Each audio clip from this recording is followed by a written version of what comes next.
मैं उन चौधरियों से कह रहा हूं जो दिल्ली में बैठकर हमारे इत्तेहाद का सौदा करते हैं। अरे तुमको क्या अल्लाह का खौफ नहीं है? तुम कब तक मुसलमानों का ठेका लेकर नुकसान पहुंचाओगे? अरे बताओ तुम इन लोगों को कि आज मोदी अगर जीतता है तो मुसलमानों की वजह से नहीं, मोदी अगर जीतता है तो उसने अपने आप को एक बड़ा लीडर बना दिया, हिंदू हृदय सम्राट कहकर वो तमाम मेजॉरिटी कम्युनिटी को एक करने की कोशिश कर रहा है।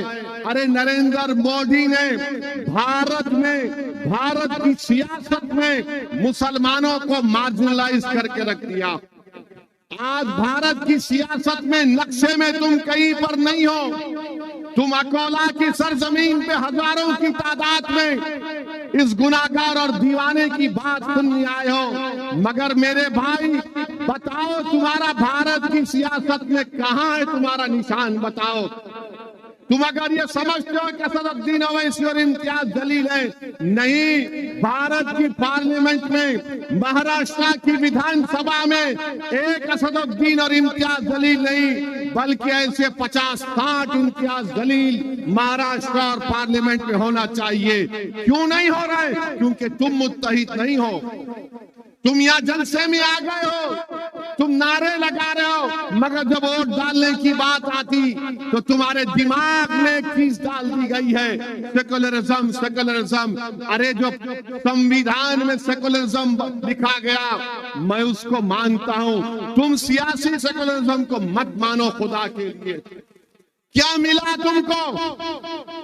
तुमने मस्जिद को खो दी सेकुलरिज्म के नाम पर, तुमने मेहरौली की मस्जिद को खो दी सेकुलरिज्म के नाम पर। तुम्हारी हमारी शरीयत में मदाखलत की बात हो रही है। मेरे भाई बेदार हो जाओ, सिर्फ वोट डालने वाले मत बनो। तुम कोई बकरे नहीं है कि हर एक के पीछे चलोगे। तुमको शेर बनना है, तुमको कौम की क़ियादत करना है, तुमको मुल्क को लेकर आगे बढ़ना है। ये मदरसा इत्तेहादुल मुस्लिमीन का पैगाम।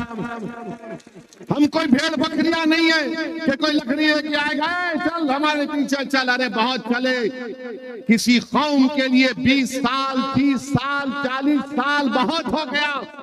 तुम कब तक भेड़ बकरियों की तरह चलोगे? क्या तुम में एतमाद नहीं है? क्या तुम में कॉन्फिडेंस नहीं है? क्या तुम मुल्क की क़ियादत नहीं कर सकते? क्या तुम लीडर नहीं बन सकते? क्या तुम असदुद्दीन ओवैसी से बेहतर कायद नहीं बन सकते? तुम बन सकते, सिर्फ शर्त यह है कि तुम अपने आप में एतमाद पैदा करो। ताली मारने के लिए नहीं कह रहा हूं, थाली मारने के लिए नहीं कह रहा हूं। मैं चाहूंगा कि मेरी आंख बंद होने से पहले तुम लीडर बनो, तुम मुसलमानों के कायद बनो, तुम इस गरीब कौम के इंसाफ के लिए लड़ो। और अगर तुम सिर्फ वोट डालने वाले बनना चाहते तो कुछ नहीं होने वाला है, कुछ भी नहीं होने वाला है। एक मस्जिद चले गई, खुदा ना खास्ता कई मसाजिद चले जाएंगे। कल शरीयत में मदाखलत हो जाएगी। बच्चे थोड़े जेल में हैं, कल पूरे जेल में चले जाएंगे। बताओ मेरे भाई, अब आप क्या करने वाले हैं? आप क्या वोट डालेंगे या वोट लेंगे? बताओ मुझे, आप वोट लेंगे या वोट डालते रहेंगे? बताओ आप कितने लोग वोट लेना चाहते हैं? हाथ उठाओ। देखो, अल्लाह को गवाह रखकर हाथ उठाना। दोबारा पूछ रहा हूं, वोट लेने वाले बनोगे? ये डाइस पे बैठने वाले हाथ उठा रहे नहीं उठा रहे? ये नियत कर लो, आप नियत कर लो, इंशाअल्लाह बोलो कि अल्लाह हम वोट लेंगे इंशाअल्लाह ताला।